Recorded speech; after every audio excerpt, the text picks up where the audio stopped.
Maayong adlaw mga kaabyanan kag mga kauturan. Ari naman kita karon himo sining matahom nga programa naton sining nga semana ang pagtuon subong. Luyag na kon igapahibalo nga ang aton programa nagalawig na sa sulod sang isa na ka tuig. Wow. Sumugod sang Enero 2017.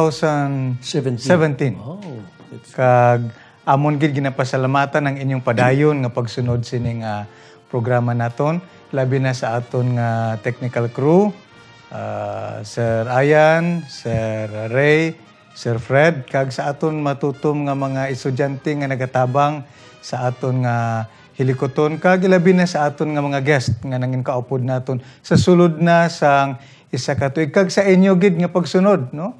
Sa naglain-lain nga duog, hindi lamang diri sa Pilipinas, kundi sa nagkalain-lain nga duog sa bugos nga kalibutan. Ang pagpanamyaw, amon ginapalabot sa inyo, gikan sa aton Central Philippine Adventist College Media Ministry. Madamo gid nga salamat sa inyong pagsuporta kag sa inyong padayon nga pagsunod. Kabay ang Ginoo padayon sa pagpakamayo sa inyo. Sa sining tion, ari naman kita agod sa pagtuon sang aton leksyon. Sang nagligad nga semana, aton gintun-an ang aton leksyon nga nahanungod sang pagtuon sa ginatiguluhan. Ako nakita, akon handom, akon kuhaon. Kag sa sining semana, magatuon naman kita sa isa ka bag-o nga pagtuon nga magahatagid sa aton. Ako nagatuo sang isa ka dako nga leksyon nga talalupang doon nga ginatiguluhan siya Diyos o kon manggad. Sa sining takna, akon gid ginapasalamatan sang dako nga karon nangin kaupod naton ang aton isa ka veterano nga managpangabudlay nga nangin kahigayon na nakon nga nangin kaupod anay sang ako pa intern dito sa West Vincent Conference. Nangin kaupod nakon kag isa siya ka eksperensyado nga mga managpangabudlay naton nga nag-aalagad sa naglain-lain nga mga departamento sa aton mission, sa aton conference, sa union, kag maskin pa sa iban nga duog sa sining kalibutan. Akon gina-welcome sa sining takna si Pastor Jimel Toledanes. Pastor, welcome sa aton programa. Kamusta ikaw, Pastor? Dalayawon ang Diyos, tama gid siya kaayo. Kag ang tanan do ako nakita kung ano nga prehibilyo nga makapangabudlay sa iya, kag bisan pa diri mangin kaupod sa aton diri lesson review. Salamat, Pastor. Ako nagatigaylo sa kay Pastor Tumado nga hindi nato nangin kaupod karon. Ato siya sa Oman, kag sa madali nga panahon mangin kaupod naton sa liwat. Ginapaabot naton ginapaabot naton ang iyang pagbalik diri kaupod sa aton programa. So sa hindi pa kita makasugod sa aton pagtuon sa sining semana, magaduko kita sa aton mga ulo agod sa pagpangayo sang giya sa Ginoo. Dios namon nga balaan sa sining takna, ayari kami karon dangop sa imo nga nagpangayo sang kaalam samtang kami tuon sang leksyon namon sa sining semana. Kabay ang imong balaning espiritu ubay kag maghatag kaalam sa amon nga tanan nga ini nga butang amon gid maaplikar sa amon kinabuhi. Ginapasalamatan namon ini sa ngalan ni Hesus. Amen. Ang sadsaran nga teksto sang aton pagtuon karon makit-an sa sinulatan sang mga taga Pilipos kapitulo 2 bersikulo 9 kag 11. Nagasiling, busa ginbayaw siya sang Dios sing mataas gid kag ginhatagan siya sing ngalan nga labaw sa tanan nga ngalan. Agod nga sa ngalan ni Jesus, ang tagsa katuhod magpilo sa langit kag sa duta, kag sa idalom sang duta, kag ang tagsa kadila magtuad nga si Jesucristo Ginoo sa himaya sang Dios nga Amay. Pastor, sa sining nga semana, ang aton pagtuon na sentro siya sa isa ka importante nga bahin sang aton kinabuhi nga naangot siya sa Dios o kung sa manggad. Ginabutang diri sa isa ka pululungon, Pastor, ining mamon nga pululungon. Ano ang buot silingon sini, Pastor? Ang akon siguro nga mauna sining panghuna-huna. By the way, salamat gid mga kabiyanan sa mga nagasunod sa aton nga programa. So balik ko sa imo nga pamangkot para daw mahapos naton mahangpan. I'd rather say the giver or the gift. Kay actually ining mamon ang concept nga ginahatag diri sa aton ining mga property, material possession, pero sa aton nga moderno nga lingwahe, it's more about money. Amo nang iya nga concept. So, manggad ini, Pastor, no? So, manggad. Okay. So, para sa pagpauna sa aton pangunahuna, bisan wala ini sa aton leksyon, abi mo sang gintilawan sang Diyos si Abraham sa paghalad sang iya bugto nga anak nga si Isaac. Damo pagkabutang si Abraham. Pero ang Diyos ay nagtilaw sa iya nga mga pagkabutang. Kalapadon siguro sang area sang mga duta nga ginangkon niya ang iya nga mga servants, ang iya nga mga manara kadamuon sang iya kasapatan. Pero ang gintest sa iya sang Ginoo ang iya bugto nga anak. Ang iya gid nga pinakaali. Ang pinaka-importante gid sa iya. So nanghuna-huna ako nga hindi iya mga pagabutang nga mugid iya nga bata. Abi mo nga ang pagtilaw sang Ginoo ara gid sa bata niya nga si Isaac. Tungod kay ang the best gift nga nabaton ni Abraham sa Dios amo si Isaac. Okay. So ginatilawan siya. The gift or the giver. Hindi ito mahapos nga desisyon ni Abraham. Oo. Sa amo ng katigulangon, sa kalawigon nga wala sing bata, karon nga gintagaan pa, ampo pagid ang pangayoon. Pero Pastor, siguro no, sa panghuna-huna ni Abraham, siguro nagahambal man si Abraham no, sa tawhanon bala niya nga balatyagon. Hindi na malikawan, hindi malikawan. Siling siya nga aabi, ginpangayo na akon ini, ginhatag sa akon, karon nga ari na sa akon, kuhaon sa akon, sa amo pagid nga pamaagi, mayo siguro kung iban ang magkuha, pero siya mismo amo ang mapatay sa iyang bata. Mayo tani kung daw child dedication ng balato. Oo. Kung daw drama-drama lang malakag magsilinga, Isaac, sige higda ka lang da. Hindi ko gid man ipagpatupon. Pero hindi. May instruction halin sa Ginoo. So that's the reason why the Bible tells us that he passed the test with a flying color. Kay ginpili niya ang manughatag sang ginhatag. Now, balik kita, amo ini karon ang punto sa aton leksyon. God or mammon. Abi mo in the first place, ang mga gift sang Ginoo, hindi siya malain in itself. May mga iban nga mga konsepto nga malain ang mga butang nga material nga mga butang ang mga espirituhanon lang. Sino makasiling sini kay ang tanan halin sa kamot sang Ginoo? So, ano ang makapalain sini?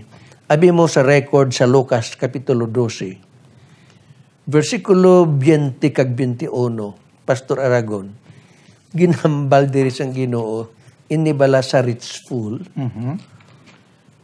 hindi malain, wala ginkondenar sang Ginoo ang iya nga pagmanggad, especially when it is honestly done. Kaya iti natural ang Ginoo nagapakamayo. Palihog basa ko natin siguro, Pastor, no? Lucas 12, 20 kag 21. 20 kag 21 nagasiling si dire. Amo man siya nga nagatigana sing bahandi sa iya kaugalingon, kag indi manggaranon sa Dios. Kag nagsiling siya sa iya mga gintutunan, busa, nagasiling ako sa inyo, dili kamo maghimudos na hanungod sa inyo kabuhi, kung ano ang inyong kaunon, o kung nahanungod sa inyong lawas pa, kung ano ang inyong ipanapot. So, wala ginkondenar sang Ginoo ang pag-angkon niya sang manggad.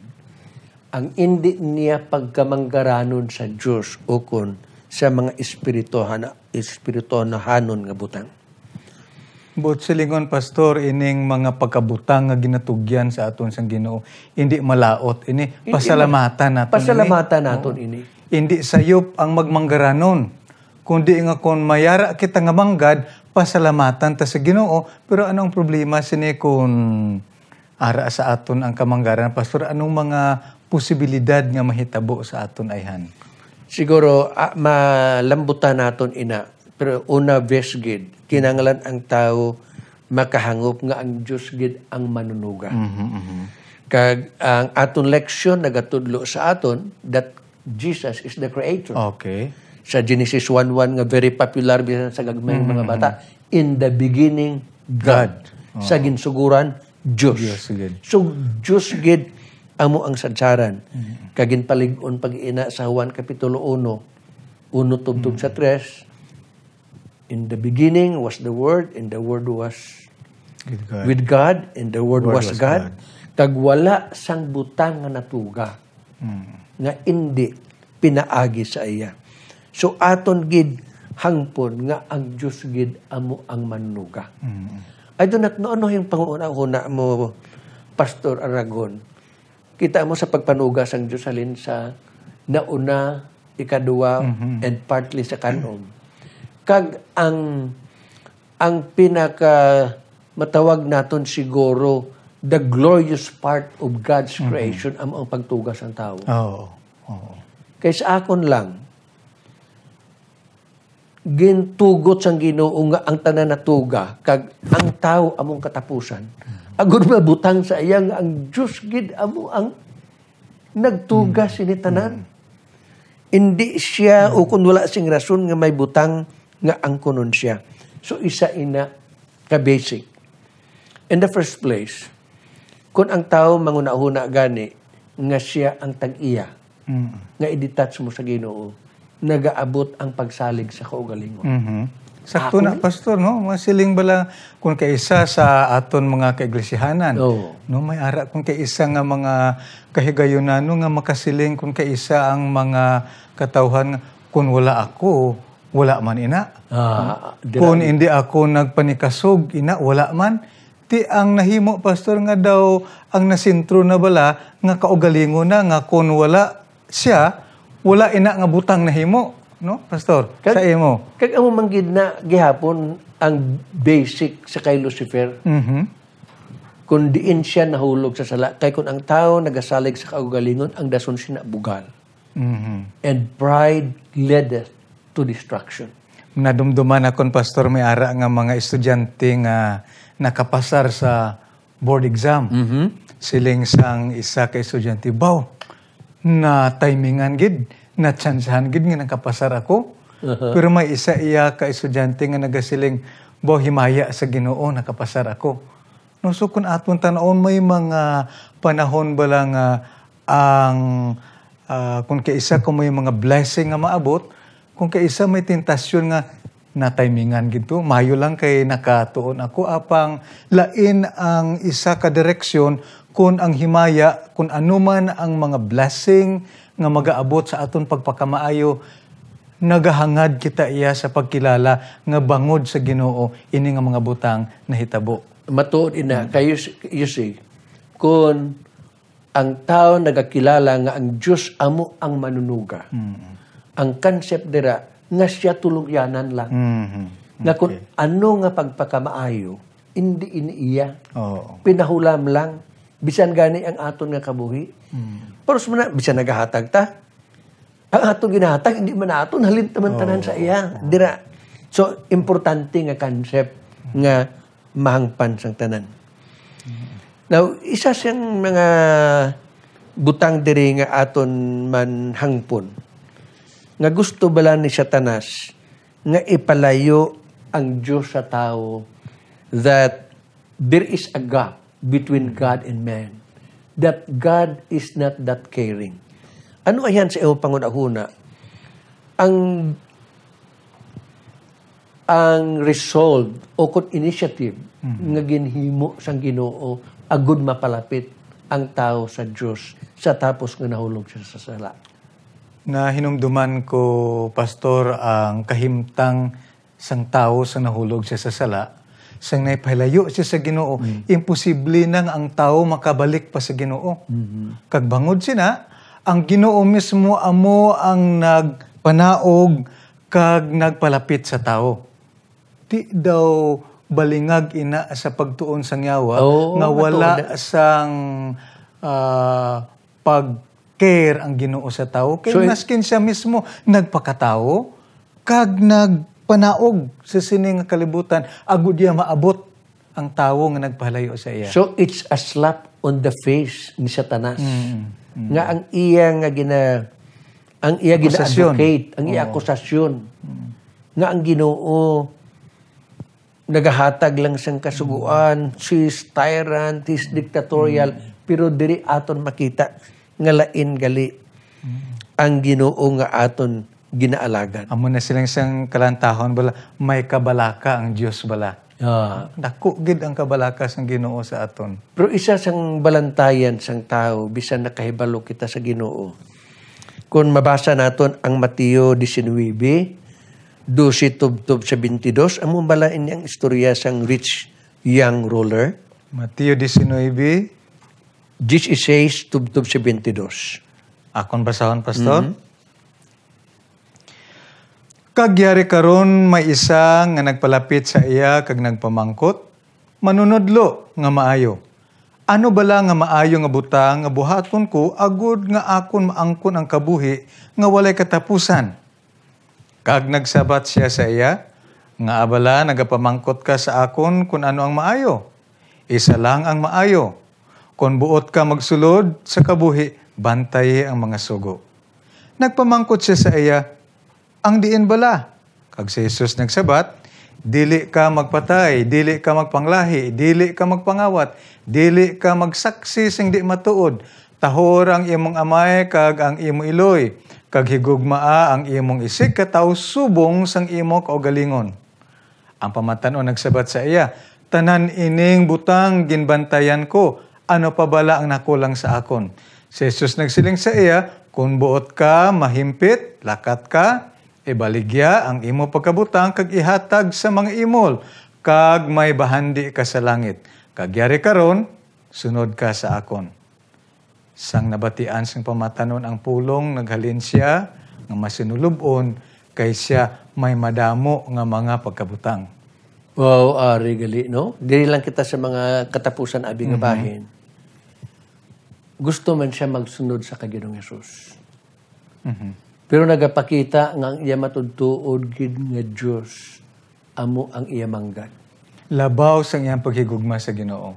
Amo ning delikado, Pastor Anagon, sa aton nga mga manugpalamati, wala sayop ang pagmanggad. Kapin pa kun ina, it was honestly earned, no? Sa maayo nga mga pamaagi. Pero kung amo na ang focus ang aton atensyon, amo gali ang nagapaka-delikado sang aton relasyon sa iya. So, Pastor, ano ang maayo naton nga himuon nga hindi kita mahulog sa sini nga sitwasyon man? No, kay kung kaisa, kung aran ang kabuganaan, kung kaisa ang kaugalingon na, do amo ang namasintro. Ano ang aton himuon nga hindi kita mahulog sini nga mga butang? Kanami sina sang imo nga pamangkot. Abi mo sa dason nga semana, magatuon kita sang leksyon kung paano kita maka-iskapar sa mga butang sa kalibutan. So, i-reserva lang nato na, no? Kay related ina siya. Pero ang pagkahulog sang tao sa sala, ato nakita nga si Ginoong Hesus gid amo ang nag-take sang initiative tungod kay ang tao na utangan. Actually, ang siling sang aton leksyon, ang pagpangutang hindi plano sa Ginoo. Pero ang tao na utangan, hindi gid siya makasarang makabayan.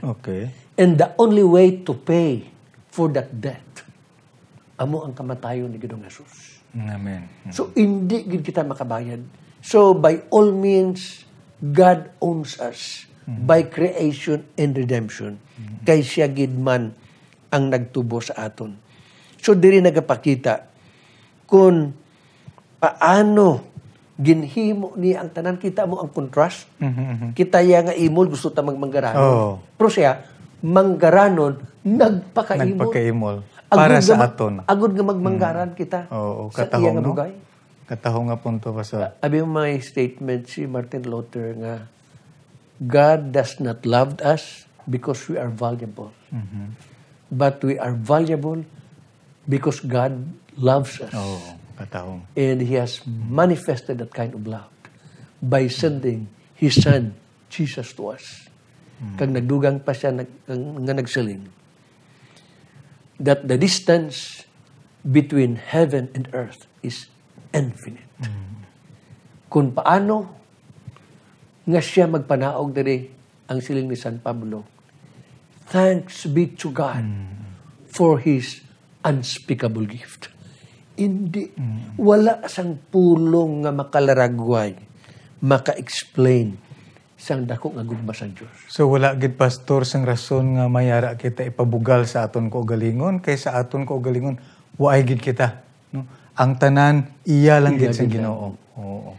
Now ano pastor ang buot sing ganon sining ang Ginoo jealous siya, Oo, no? Maimon. maimon. Oo. Katahom sina nga panghuna-huna pastor no kay kalabanan magsiling kita imon ang isa Do negative. ka bana nagapangimon sa isawa do ka negatibo nga panghuna-huna apang kun aton tan-awon ang aton Ginoo hindi tao, hindi naton siya igakumparar sa aton, kundi ini nga pagka jealous, pagkaimon, amo ang isa ka balatyagon sang Ginoo, hindi iya maiayahon nga klase sang balatyagon pareho sa tao. Ini ang pagkaimon sang Dios ginatawag sa Diyos nun nga pagkaimon, bangod handom gid sang Ginoo nga ang iyang mga katawhan, iyang maluwas, kag magapanumbalik sa iya. Hindi niya makinaugalingon nga kaimon, pastor. Matuoy na. Kag ang sa aton nga mga nagapalamati, mga kabiyanan, mga kauturan, ang concept sang pagkaimon sang Dios hindi naton i-equate sa tawhanon nga pangunahuna. Sa tawhanon. Kay siling sa sulat ni Isaias kapitulo 57, 7 kag 8, sinya my thoughts are higher than your thoughts and my ways are higher than your ways. As heaven is higher than the earth. So ang buot sang Ginoo that He doesn't like any competitor. Hindi siya gusto may kompetensya. Siya ang tag-iya sang tanan mo. Siyang tag-iya sang tanan. He has the sole right. He is the provider. He's the creator. Kinanglan ako gid lang ang Diyos. Dira nato makitaan pastor ang dako gid nga gugma. That's right. Gugma ina sang Diyos. Kabalaka. Kaya nakita niya nga delikado ang kaluwasan to kan maiban kita nga Diyos. That's why nagsiling siya, thou shalt have no other gods before me. Amo ina nga concept ang iya ginhatag sa aton. Now, diri na kita sa katapusan nga bahin ang true ownership. Siguro na hambala naman naton ini in bypassing nga ang Ginoo amo gid ang tag-iya sang tanan. Ginbutang si Adan kag si Eva didto sa hardin sang Eden. But they were just created beings. Gintagaan sila responsibility not to be idle. Pero kinanglan ma-exercise nila ang industry. Ang word dira, dominion. May ara ka mong kinamatarong sa pagdumala. So, ano pagid ang dugang mo nga masiling sini? So diri siguro pastor aton mapamalandungan nga ining mga pagkabutang nga yara karon nga aton ginaangkon hindi ini aton. Gintugyan lang ini sa aton maskin pang aton kwarta. Ang aton siguro nga karabaw abi dira may pila kita ka karabaw pero pamangkuton kita imo na karabaw. Masiling kati kasi man ibini ako ni pero sa pagkamatuod hindi ina imo kay kumapatay ikaw hindi mo man na madalang imong karabaw. Ihatag ini sa masunod nga tawo nga tulogyanan nga magadumala sini nga karabaw. Mo man ina sa aton kaugalingon pastor no. Maski ang aton kabuhi, ang aton lawas hindi aton. Kung matutom kita nga nagadumala sang manggad, sang anuman nga ginahatag sang Ginoo sa aton, ini manginyabi nga alagyan naton sang pagpadumala sa aton sa Ginoo sa walay katubtuban nga manggad. So ang buot sing ganun sa tawhanon nga pangunahuna, kung magsiling ko nga ang kwarta sa akon di bulsa akon, siguro ang Ginoo hindi man mangakig sina. Sa tawhanon nga pangunahuna. Pero ara nagidya sa akon nga ini tanan pahulam lang. Pahulam. Kaya bisan ikaw nga tatay, hulamon ang bisikleta mo sa imong bata kag pamangkuton sa iya mga amigo, sino di bike? Ako ni. Di makabatay ka nga tatay. Nano ka nga, pinahulam ko lang na sa imo. Ha? So, on the other hand, amo man na siguro ang Ginoo nga aton ginaalagan. Hindi man siya maglain kung magsilingta nga ako ni with the concept nga initanan pinahulam gid lang sa aton. Katahom nga terminolohiya, Pastor, ginpahulam gid lang. Hindi kita amo ang tag-iya. Kay sa tion nga mangunahuna kita nga kitang tag-iya, delikado kita. Magadulong ini sa bugal. Sa bugal. Kag magadulong sa pagkahulog sa sala. Pagkahulog sa sala. So, siguro amo lang ina ang aton nga ma-share sa aton nga mga manugpalamati sa karon nga tion. So, sa mga review sila sa ilang election, we hope nga we have shared something nga makabulig kag magagiya sa aton mga manugpalamati. So, salamat, Pastor Toledanes, ang matahom nga discussion nga aton nahimo karon kag sa aton nga mga kaabyanan sa inyong pagsunod. Madamo nga salamat kabay nga nakaangkon man kamo sang pagpakamaayo sa aton pagtuon karon. Kag kun inyong ginabatyag nga mayara kamo nga luyag iga paalinton pabalik sa amon sa aton nga programa diri sa Media Ministry, sarang kamo makapakig-angot sa amon sa pinaagi sa amon Facebook page kag sa address nga inyong makit-an nga ara dira sa aton nga screen kag amon gid ginaampo nga kabay ang Ginoo magapadayon sa pagpakamaayo sa inyo kag inyo man iga paalinton inang pagpakamaayo nga inyong nabaton para sa buluhaton sang Ginoo. Sa liwat madamo nga salamat kag Pastor Toledanes sa imong katapusan nga pulong.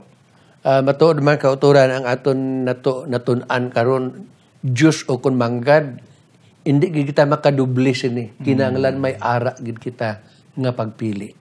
Nga ang Diyos gid amo ang aton alagdon. Kag liwan sa ginhambal na ni Pastor Aragon, isa man nini ka inspirasyon sa team sang Media Ministry kung ma-share ninyo kung paano kamo nakabaton sing pagpakamaayo sa pagsunod sining programa. So magapangamuyo na lang ako. Pastor, sige magaduko kita sa pagpangamuyo. Walay katubtuban kag dalayaw namon nga Dios. Ikaw ang amon ginakilala nga manughatag sang maayo kag hingpit nga dulot, tag-iya sang amon hulam nga kabuhi. Ikaw ang manunuga sang tanan. Dios nga maimon tungod kay ikaw lang ang gusto namon nga pag-alagdon. Salamat sa kaalam nga amon naangkon karon nga sa mga butang nga na-share namon ni Pastor Aragon. Magabulig ini sa paglig-on sang amon pagtuo kag pagpangilala sa iyo. Kag kun ini nga mga pulong Ginoong Dios nakapalig-on sa amon, kabay pa nga ang pagdayaw kag ang paghimaya sa imo gid lamang. Amen. Salamat sa mga pagpakamaayo nga amon nabaton upod sa amon mang kabyanan nga nagapalamati. Ini amon ginatugyan tungod sa bilidhon kag balaan nga ngalan sang amon manuluwas nga si Ginoong Hesus. Amen. Amen.